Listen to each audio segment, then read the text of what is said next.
right. Yeah. So, I again welcome Farida. Welcome everybody. Let's hope that more people will join as we continue. If not, I'm recording already anyway. So, hi again. I'm Adedola Polawal, Programs Associate at Ingressive for Good. Happy to be a guest today for today's class. The topic is interview preparation, right? Before I go into today's what we have for today, I'd like to put just one or two people on the spot. I'm going to ask you what was what are you is it afraid or are you afraid of interviews? Or I wouldn't say maybe afraid is a strong word, but are you nervous about interview? If yes, what is that thing that makes you nervous? If you're not nervous, tell us why are you so confident about interviews? Yeah, so the first person I'm going to be calling is I'm going to be calling Tim. Hi Temitope. Are you usually nervous about interviews? If yes, why? What makes you nervous? Tell us. Good evening, everyone. Hi. I would say I used to feel this anxiety, when Sorry, I'm. we can't hear her. We can't hear her. Probably her volume is low. Hello, please, can you hear me? Yeah, I think is louder now. If you can like volume Hello, can up you a hear little me? bit. Yeah, Yes, yes, much yes. better. Oh my God.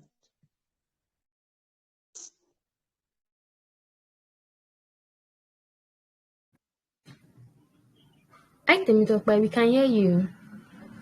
I said if I am meeting the interviewer for the first time, so I used to feel this anxiety. It's not that I don't know what I want to say. I know what I want to say, but at the long run, and like I don't even say what I prepared for, even at the moment. Like I just miss um the juicy parts. So let me say it is anxiety. Yeah, that's it. Interesting. Thank you for sharing. And don't feel like you're the only one. I think 70 to 80% of people feel anxious about interviews. Like you don't know what to expect, you don't know the question that you're going to, it's just like writing an exam. Like you don't know the questions to expect. You don't know who the person is, or you just not, you are so uncertain about a lot of things. So it is completely okay to be nervous.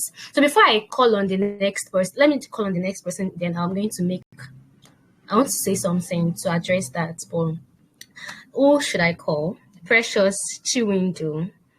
Hi, Precious. So the question is, are you usually nervous or anxious about interview? If yes, what are the things or what is that thing that makes you anxious or nervous or anything like, or if not, tell us why you are so confident about interviews. Yeah. Hi, Precious. Hello, good evening. Good evening, Hi, good everyone. evening. Actually, I would say I am usually nervous about interviews, and my reasons being that sometimes I may not know all to expect during the interview, maybe like questions that could result or come from my interviewers. While I try my very best to do my research, find out some stuff about the company I'm trying to woo, and what I could offer the company, something that stands out. I want to offer the company that would make me valuable, or that would be convincing to them, to probably maybe admit me in the company or accept me in the company. So having get to know all of these, that gives me a level of confidence. But the fact that I wouldn't know all the questions they would come up with makes me nervous.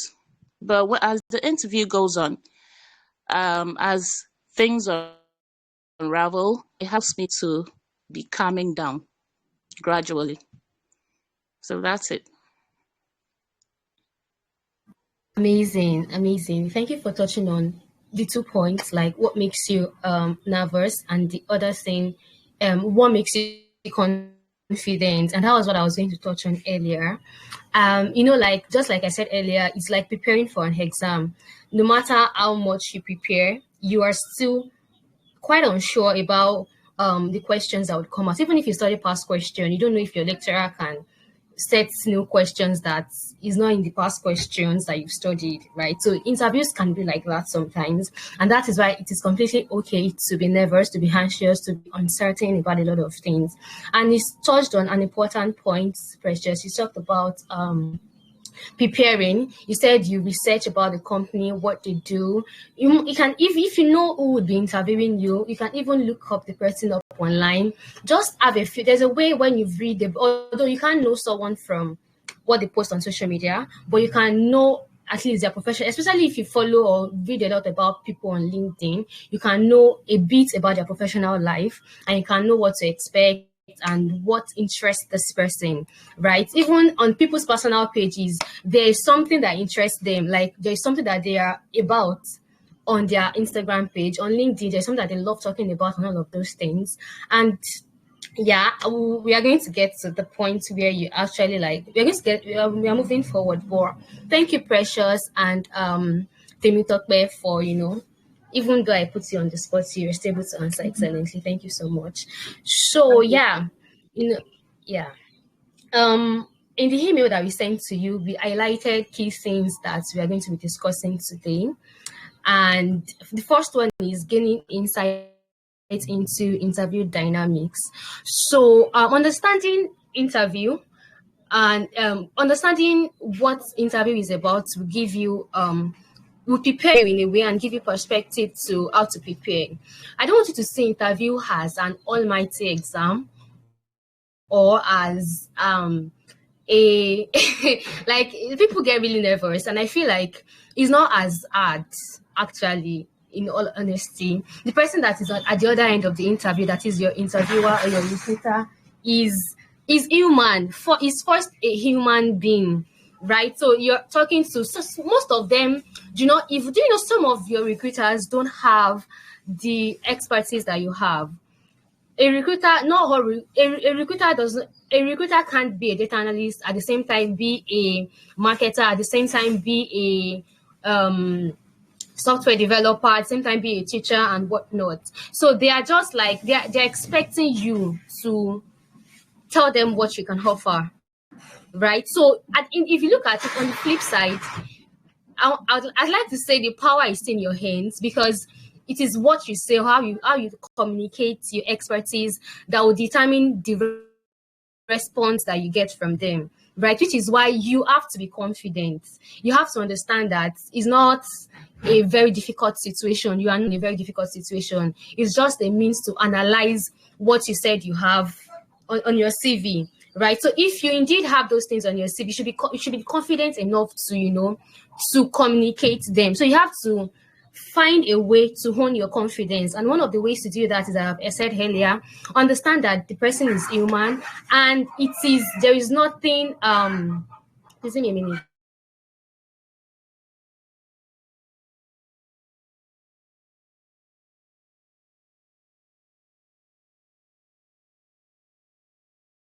So sorry about that. So just know that the person is a human being, and the person wants to hear from you, right? So just be comfortable, because if you need to drink water before you start, drink water. Be comfortable, because a recruiter, anyone can actually sense if you're scared, if you're not confident, and nobody wants someone who is afraid on their team, because it says a lot about you, right? So understand that it's not as hard as you might think it is. Okay, so there are some interview techniques depending on the mode of interview.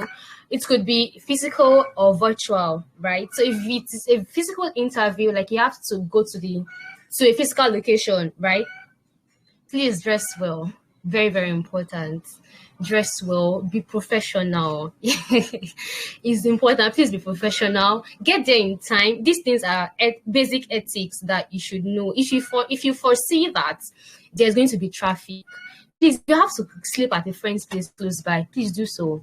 If you have to wake up very early to go out, please do so. Because it won't be nice to make a very bad impression on your first day. It says a lot about you. You know what they say about impression? They say impression lasts longer. So you might not be given a second chance to prove otherwise. So you want to put your best foot forward. So be early, even if it is virtual. Don't you can even join 30 minutes before if you're allowed to join. Do you get?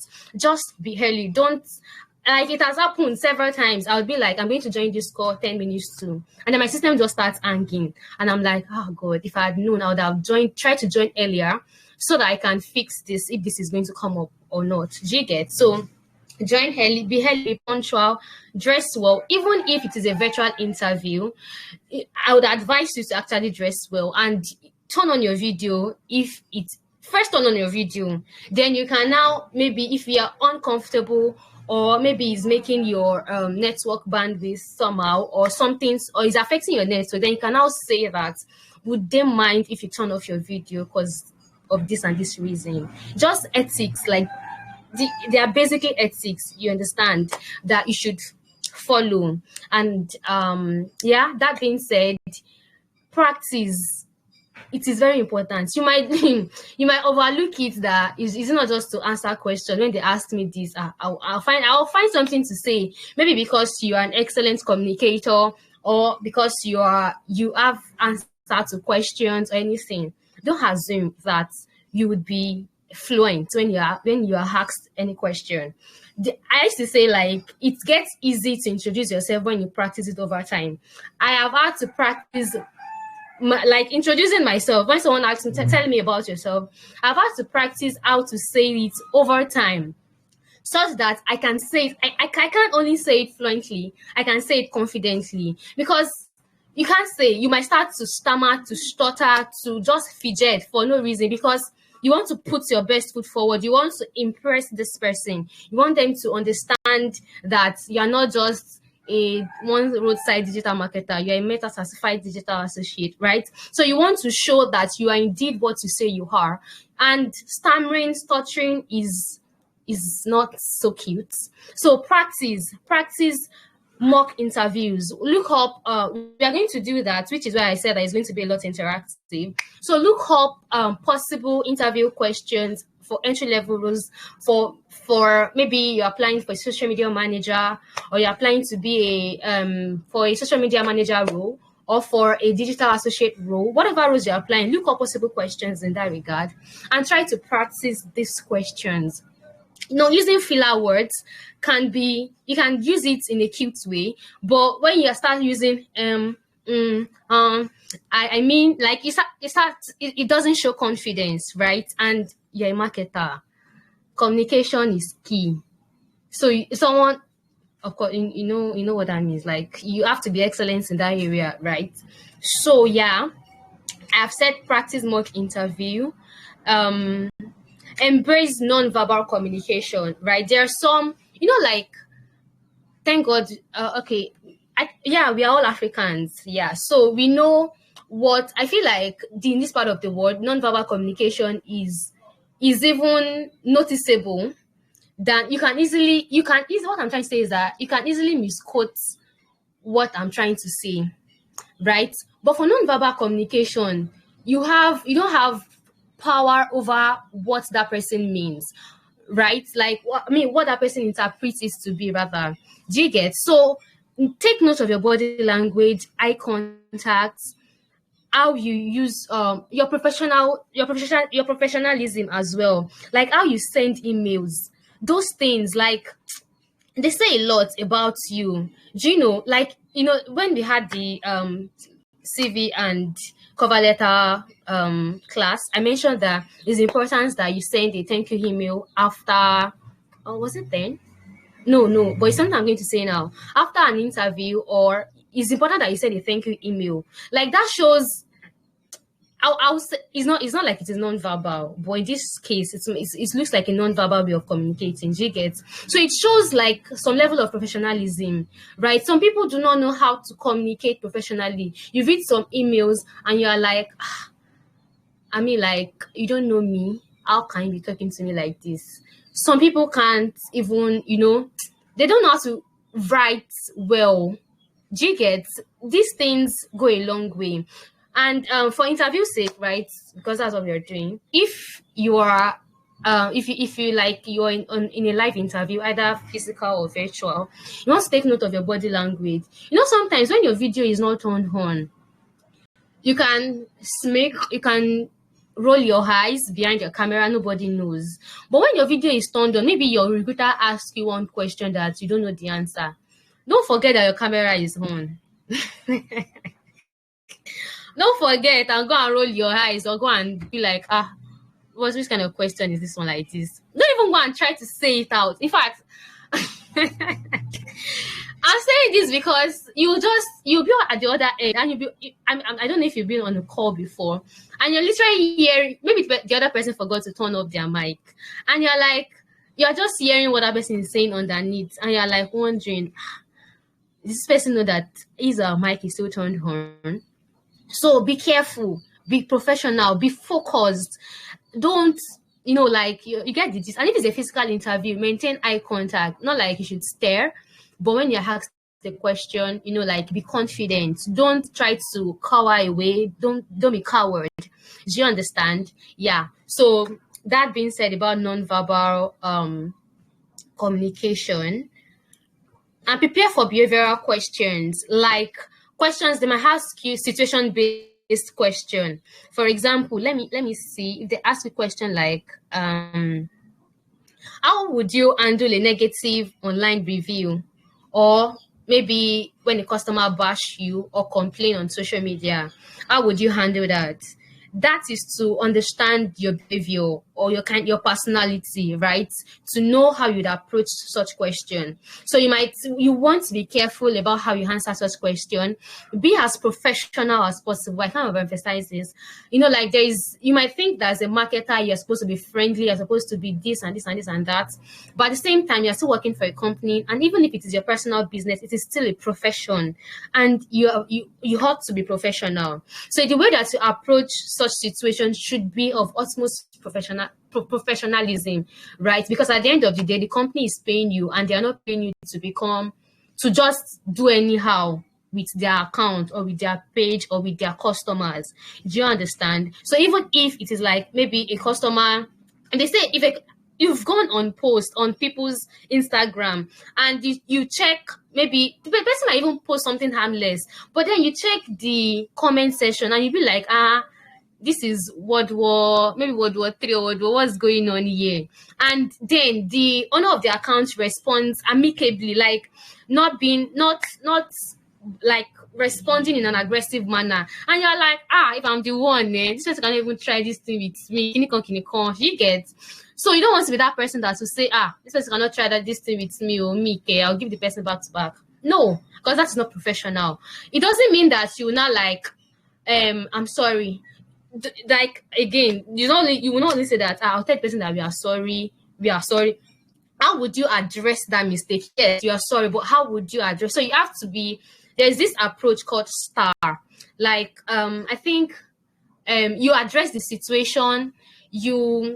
I'm going to send what that abbreviation means to the group so that you can learn. But you have to like give instances, like give context to what you are going to do.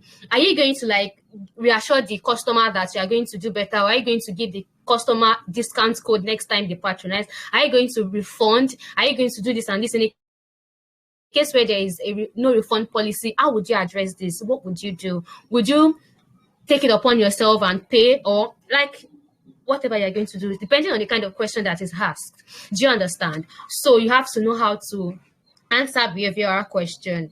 Sometimes when not even regards customer, I'm using customer because you're a marketer. Sometimes it's as regards team members or your teammates. If you're asked that if your teammates fail to do this, and then it's hindered your own progress, what would you do? Would you fold your hand, or would you pester the teammates, or would you take it upon yourself to do it? What would you do? Do you understand? So those are kind of questions that like puts you on the spot, but you have to be able to like be patient. And another key thing is don't be shy, don't be embarrassed to say if you ask the question, don't be shy to say that you don't know. However, immediately you say you don't know, you can now give a similar scenario or a similar situation. You can say, in this kind of situation, I'm not sure how best to approach it. However, if I'm faced with give your own instance. It shows that you are ready, like you have something up there. You can think on your feet. Do you understand? I hope I'm making sense to you. Then you give your own scenario and give the solution that you prefer if the case was this, and then you can now ask the recruiter like, how best do you think I could approach this one that you asked? You self put them on the spot, but don't do that like don't be unprofessional about it. Like, just be willing to learn. It shows that you are willing to learn, and you might not know everything, but you are willing to learn, right? So that's another point.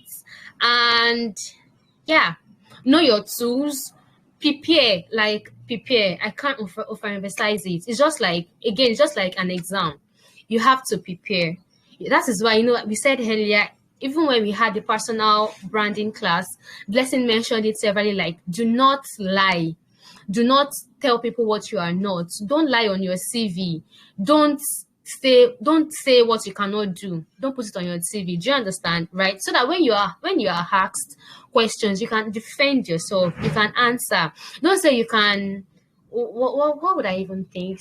Maybe I don't know what could be difficult in marketing. Don't say you can do it, and by the time you are asked a question about how you would approach such situation, then you don't know what to say. I shared in my last class how that I was in an interview and the recruiter asked me like the soft skills that I listed. He picked it one after the other, and he was like, how have I been able to exemplify leadership?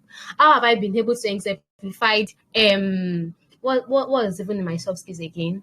Everything. Like, he picked it one after the other, and he asked me how. So that case, that's like 5 to 6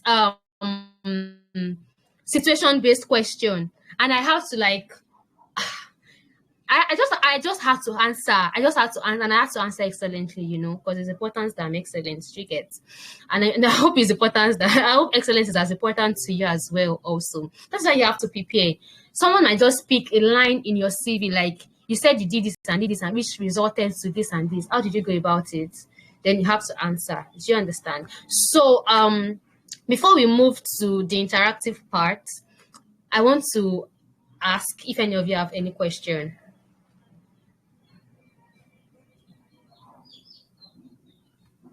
Any question? Can you hear me? I can hear you. Yes, I can I hear didn't you. have a question, but I guess I wanted to make a comment if you don't mind.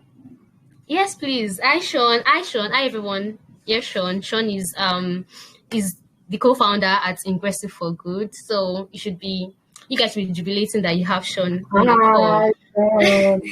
Hi, that's All nice right. having you here.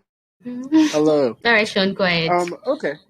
So, Dolapo rightly touched on a lot of very good points. For me, as a person that has to do I've had to do a lot of interviews in my time. I think one of the most important things to remember is that you're basically selling yourself. Most companies, they're looking for two major things, and they're asking about these two major things in a lot of different ways. So if you're able to understand those things that they're asking or what they're trying to arrive at, then it would help you be able to prepare and respond. So I know some of the things that the two major things that I would say I'm looking for when I go to hire are, number one, do you have the skills to execute? And number two, are you a culture fit for my team? Are you going to act and respond and deal with things in a certain way that fits with how my company operates? Those are the key things. Once you kind of understand those, and I would say try this once you are comfortable doing it. But I would say one of the tips that I've used and that I've seen used is pre-packaging your statements. If you know that they're asking you certain things about your work experience, create that, practice it in the mirror, and say it 15 times so it goes to your permanent memory. If you know they're going to ask you about what's a potential problem, these are all common questions, right? If they're going to ask you about a problem you've had to solve or some difficult situation, then again, practice and come up with that and use it when the opportunity arises. And just understand that they're asking these questions, but since the questions 9 times out of 10 are going to be open-ended, you have the opportunity to be able to lead the conversation towards those prepackaged statements that you have that are meant to impress them and highlight the things that you are good at doing. And then lastly, I would say that a major part that you all will encounter is imposter syndrome, right? It comes up so often.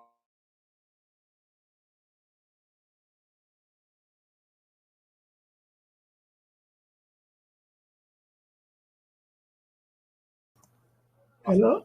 Stems from having a future plan for yourself. Like if you have a goal, if you have a career path and you're able to speak to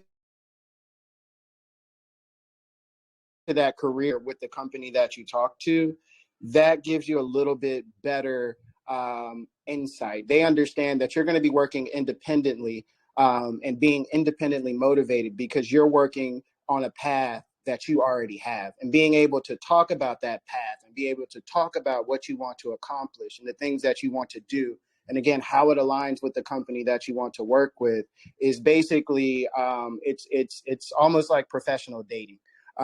It is saying the right things and doing the right things that are going to build rapport with that person, that's going to make them want you and take a risk on you, even if you don't 100% meet the goals. And also realize too, when you all are applying for jobs, almost no one reaches 100% of the things that are required. There's always going to be that situation where they have to come up and say, even though you don't meet everything, do you meet enough, and can I develop you in to meet the rest of those goals? So I'll stop talking there because I don't want to take up all your time, but those are some key things I would think that definitely keep in mind. Amazing. Amazing. Thank you so much, Sean. Thank you for sharing. That was all around insightful. Thank you so much. Yeah, so we'll take questions now.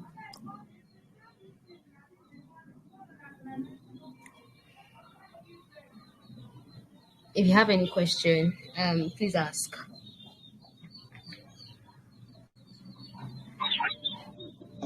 Okay. I Yeah, hello, Hello? who's speaking? Okay, I have a question, but question. I A find it question. difficult. Okay. So I have this question Rutherford, because please I go find it ahead. difficult. Can you hear me? Yes. Okay. I find it difficult to or find it. I try to balance it somehow when I'm answering it. The first question is, why do you want to live where you are currently? And why do you want to live? You're in the current role, and you see another one. You apply for it, and they invite you for interview, and they start asking you, why do you want to live where you are now? To us, I always find it a bit dicey in giving answer for that question. And most Nigerian firms don't state what they're going to pay and some other compensation stuff when you apply for the role, and they start asking you, what do you want? How much do you want us to pay you? Something like that. I always like, I believe you guys have a payment package. You guys should let me know what you want to pay, and if it doesn't meet my whatever, I'll let you know. It is etc. So these two questions about asking me what do I want for this role and why do you want to live where you are, to join us. I always find it somehow. I don't know if you can give a little bit insight on how to answer these two questions when you go for your interview. Thank you. All right, thank you, Rutherford. I'm inclined to allow Sean answer because he has more experience being a recruiter than I do. Hi, Sean. Do you want to take the question? He asked, how would you answer, or he doesn't know how to respond to the question of why are you living where you are to join us, and also about payment, salary, I tip negotiation. Okay, so I typically use my career advancement as the key. I think Dolapo has already, I think I've seen either something that's been shared or something that's coming down the pipeline. But the idea being you can't necessarily speak negatively about your previous position. There may be negative elements in different things, but it's not something that you want to talk about on an interview. It's just not in good taste. So with that being said, typically what I would use is my career advancement. And then once they ask you that, and you mention your career advancement, you start talking about the elements of the company that align with where you see your career going. So let's say you want to be a digital marketer, and let's say, well, in my previous role, I feel like they didn't have the capacity to offer me more responsibility, or they weren't able to put me into the position that I want to go to, or I have a lot of respect for this company and what they've been able to do, and this is the type of company that I want to work for. So like those are like easy prepackaged responses that you can give. The negotiation on your salary part, that's a whole other call. I think there's a lot of potential in people not showing how much they offer. It could be that they're looking for multiple roles, they're looking for different levels of experience. I know I've been in the position where I don't know if I want to hire one senior level person, maybe I can't afford it, or maybe I want to hire a mid-level person and an intern or something like that. So sometimes it's your communication of your experience that's going to dictate sometimes how much you can call in. Um, Also, sometimes if they don't feel like they're paying that much, they don't want to chase you off, and they want to give you a lower cost, or I mean, not give you a lower cost, or they want to get you excited about the experience before they get you unexcited with the cost. But as far as the negotiation goes, you're negotiating your price as soon as you say hello. As soon as you're on the call, you're representing how much money you want to make and why. So it's very important throughout the call to present your value and the potential of what you can do. I know Dolapo has already talked about the researching the company, knowing what they're about, different things like that, being able to connect the goals that you have in your life and what you want to do with your career to what that company wants to do is a great way, again, to build rapport and have them thinking about you in the future tense. Again, the negotiation part is part how much value do you provide, and also how much money do they have. So there's always a bit of wiggle room. But if you're the person they're looking for, um, sometimes they'll go out of their way to make space for you if they feel like you're worth that value. For me, another thing I do when it comes to negotiating, I try to place somewhere in the interview, no matter what question they ask me, I'll talk, but I'll try to go into different ways where I feel like I can help them achieve something that's related to their bottom line being how profitable they are. So like, oh, I feel like, when I was working on this project in my previous role, I was able to bring in this amount of money. I was able to help them increase their revenue by X%, like all these different things. And this is going to be you paying attention, or even if it's your volunteer roles or whatever, but it's make the business case for yourself when you're like all throughout the call. Make the business case. It's not do me a favor, help me, I could really do good, I just need a chance. It's not that. That's not the conversation you're having. You're having a business conversation where I can help your company get from point A to point B and what you want to do if you hire me, period. So I'll leave that there because y'all know I like to talk sometimes. Hope that was helpful. Super helpful. Right, Rutherford, it was right. Definitely. Yeah. Yeah, super. It's touched on everything that I had in mind to say as well. Thank you so much, Sean. So, any other question?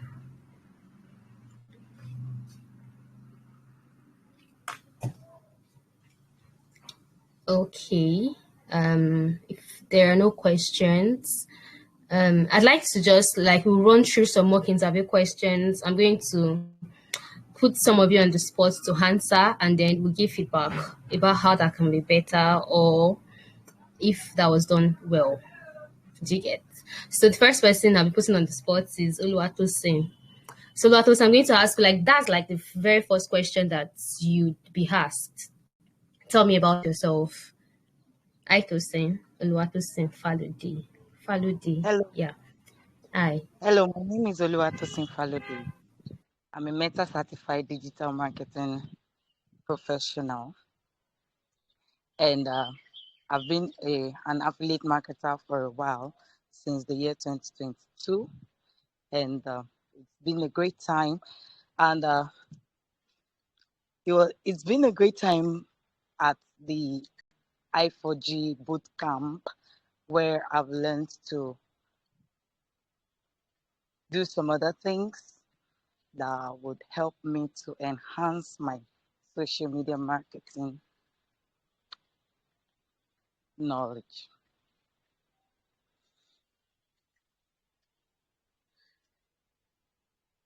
All right. Are you done? Um, yes, All right. Thank you so much. That wasn't so bad. My take from it is well done talking about your recent certification. It's quite important. I mean, like it gives credibility to you as a person and to the things that you do as a marketer, right? I just like to touch on the part where you said some things like when you mentioned the talent boot camp, right? You said you've learned some things.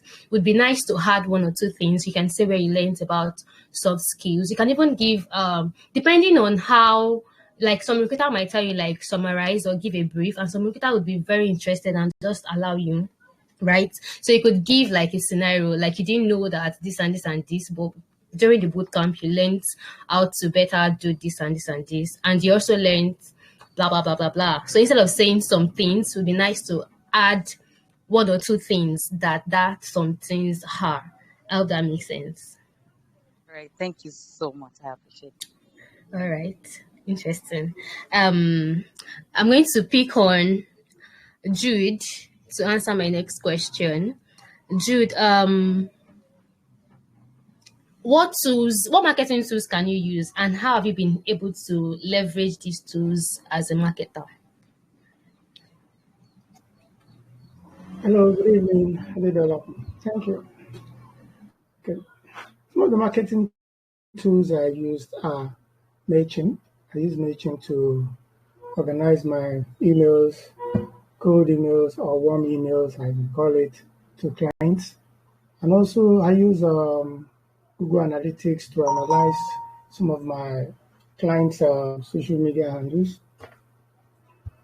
And also, I've worked with, when it comes to collaboration, okay, with some of the team members, I use Canva when I'm designing to collaborate, and also use some professional tools like what do you call it, JIT.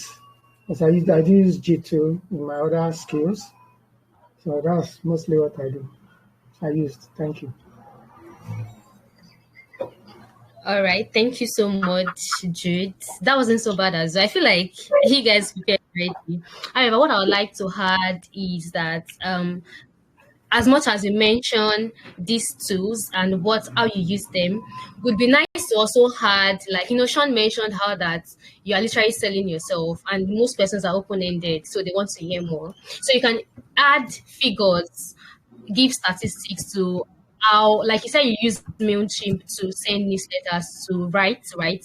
So you can say, maybe say something about the conversion rates of the newsletters that you've written in the past, the open rate of those newsletters. If the newsletter has in any time bringing customer at any point, that would be a perfect time to mention that success rate. Do you understand? So, like Sean said earlier, it shows that you are involved, you are present in the things that you're doing, and you are well invested in these things as well. So results is important in as much as the tools that you can use them. It is nice that you had the result of these things that you do as well. I hope that makes sense. Yes, thank you, Dolapo. It makes sense. Yeah, brilliant. Thank you so much, Jude.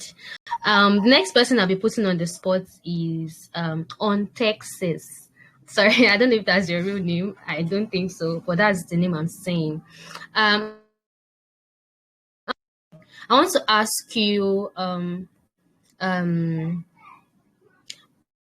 question. Is not directly related to marketing, just like a general question, which most recruiter ask. They'll ask you, why should I hire you, or why do you want to work in my company or in this company?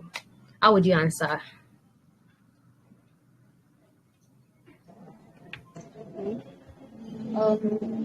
I want to work with your company because I believe that I'm going to bring a lot of value. I know how to use so many social media tools to help you bring more awareness to your company, to also bring more converting customers. I also know how to run ads and the type of ads that will convert very well. So I believe that I'm going to bring a lot of value to the company.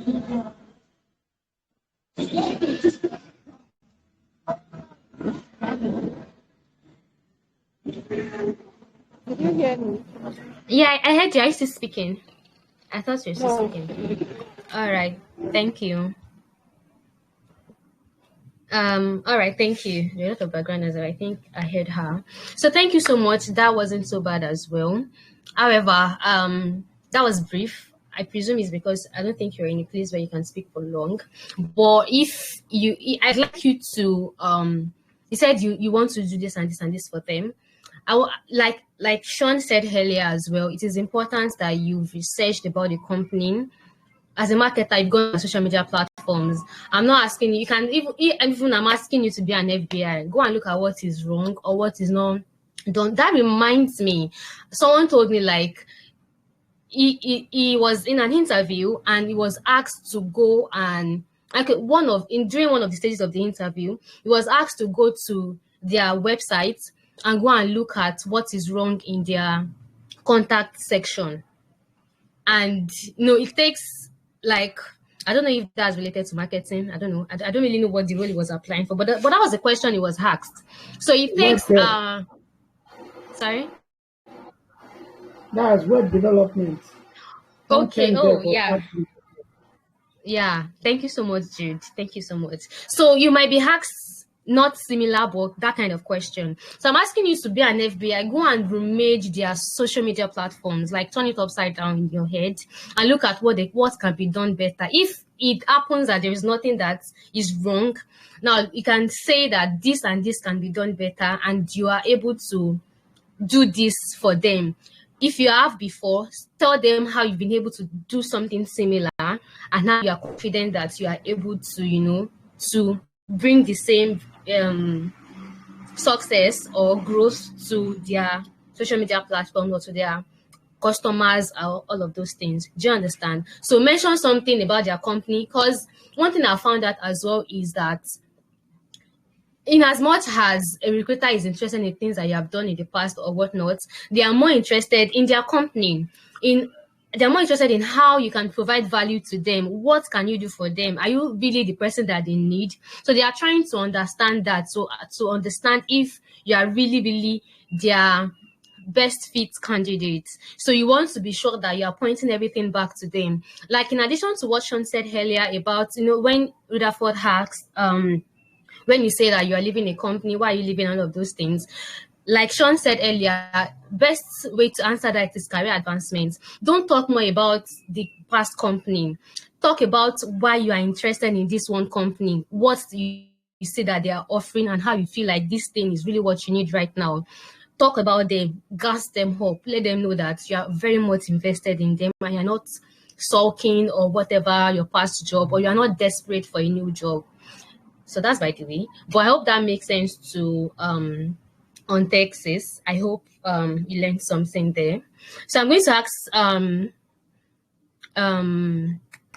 one more question. So I'm going to be asking, no, not one more question. Maybe I'll ask more, Sha. Indutimi. I'm so sorry if I didn't pronounce your name correctly, but that's the name I'm saying. So I want to ask you this most asked question. Do you have any question for, if you're asked if you have any question, let's say you're applying for the role of a social media manager, social media marketer, content creator, and after all is said and done, they ask you, do you have any question? What would you say?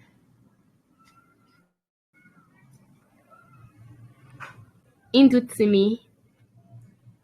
Hello. Hi. Okay, thank you for asking me that question.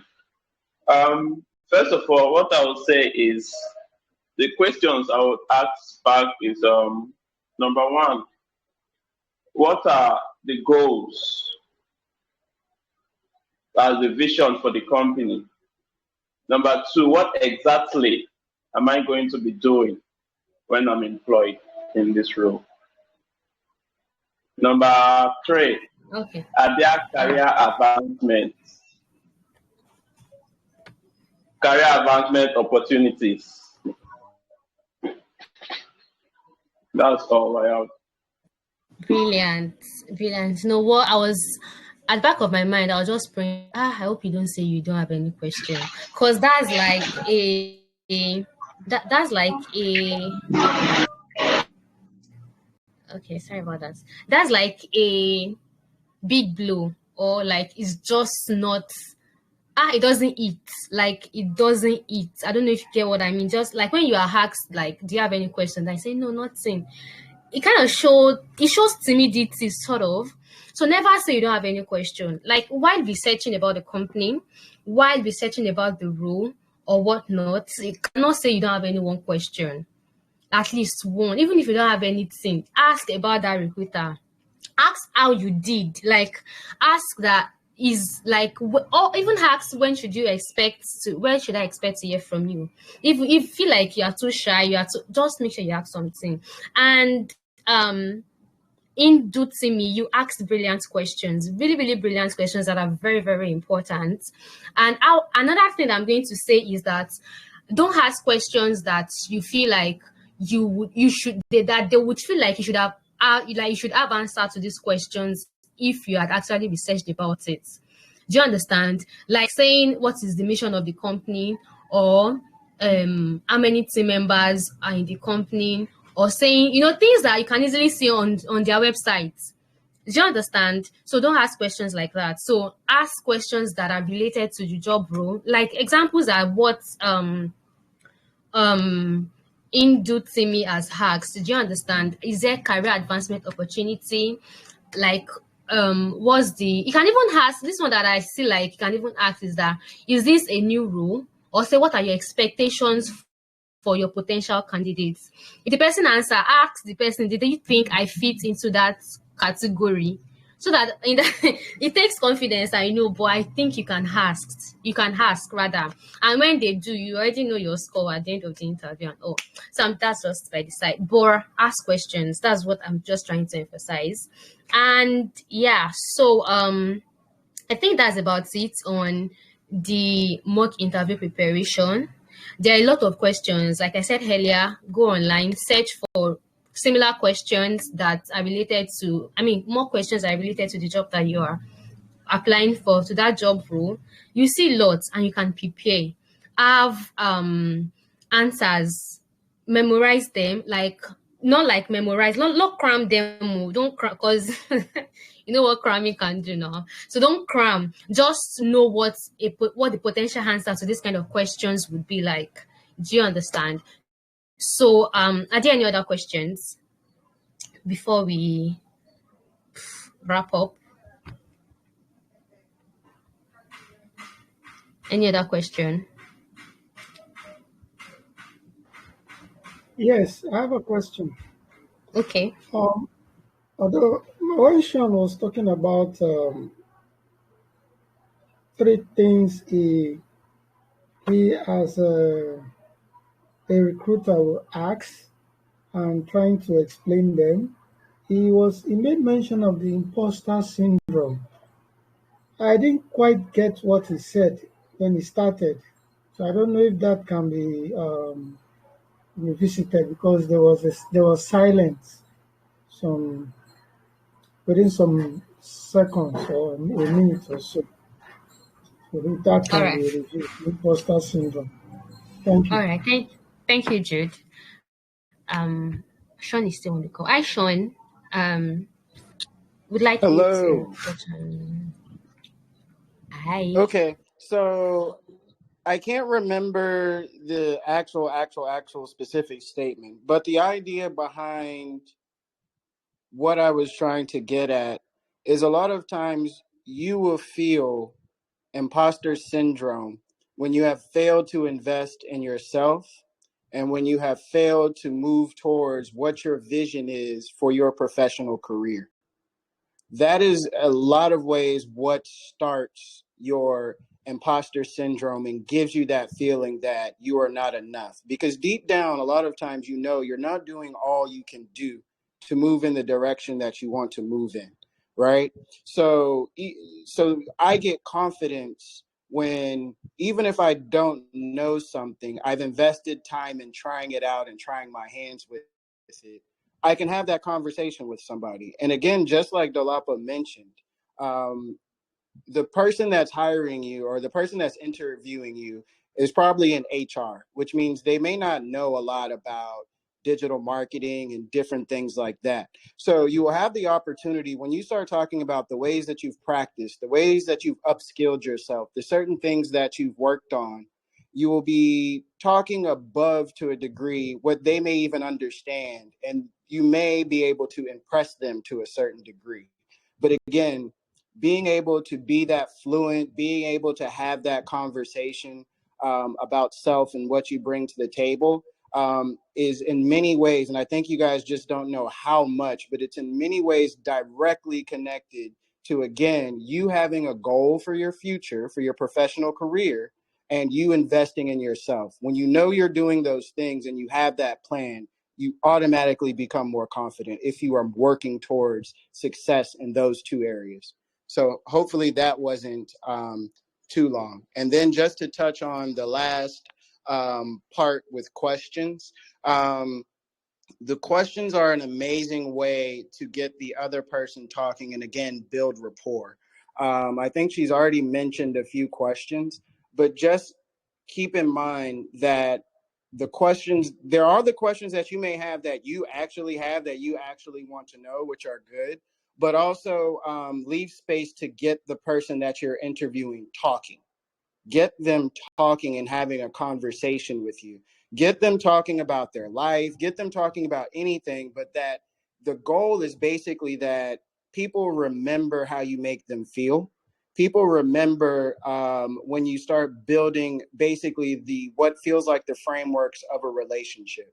And again, one of the easiest ways is to attach yourself to the bottom line. By hiring me, I'm going to help you make more money. So by being able to build rapport, have certain insights, ask not personal, but like professionally personal questions. Hey, how was your first day working for the company? Like, what was it like for you? Like all of those different things where you're almost assuming that I'm going to get this job. Tell me what it's like to work there. Tell me what it's going to be like working with you. Tell me what your experience was like. Those type of things kind of, again, allow you the opportunity to start building a relationship with the person you're talking to. So again, it's a lot like dating, because it's the same ideas that you're trying to convince somebody to enter into a relationship. So on one side, in the dating space, you're looking for companionship. For this case, you're looking for compensation. But again, you're still trying to build the confidence of the person that you're talking to get them to feel like this is the person I want to be with. So all of those rules, a lot of the rules, I mean, not to make this weird, but a lot of the rules or the general concepts of dating apply by getting people's attention, building rapport, getting them to talk about themselves and open up to you. Again, those things build a relationship. They may not give you the job that you're looking for, but sometimes they'll just find places for you to be available. So I'll leave it there. Amazing. Thank you so much. Thank you so much. Yeah, I see you're excited. Thank you so much, Sean. That was a masterclass. Thank you so much. So lastly, I'm going to advise you again. I think I mentioned it earlier that after your interview, don't forget to send a thank you email.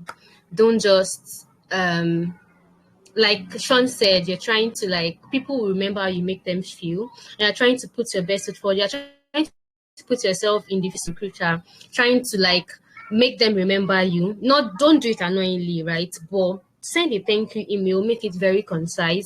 Say how much you enjoyed, how much you learned about the company. Like you're thankful that you're able to learn about the company and then the role and all of those things. Then ask when you should expect a feedback and all of those things. And if after at most 2 weeks, at least a week, you don't get a response, just send a soft follow-up email. Soft, I mean like don't be so, about it. So I'm trying to like keep the conversation closed. Don't just forget it because you're probably not the only person they will be interviewing. So you want to make sure like you're really interested in the role, interested in the company, and and also do not feel bad if you feel like you gave your 100 but you didn't get the job. A lot of things might be the reason that sometimes the reason why you don't get picked might not even be because of you at all. They probably maybe they got somebody in-house, or they maybe you are above their budget, right? Or maybe they did not see a need for that role anymore, or anything. Just think of the things that happened that is not your problem. You are not the problem, right? And when you get that sad email, unfortunately, blah blah blah blah, you can just tell them thank you and ask. I used to ask for feedback.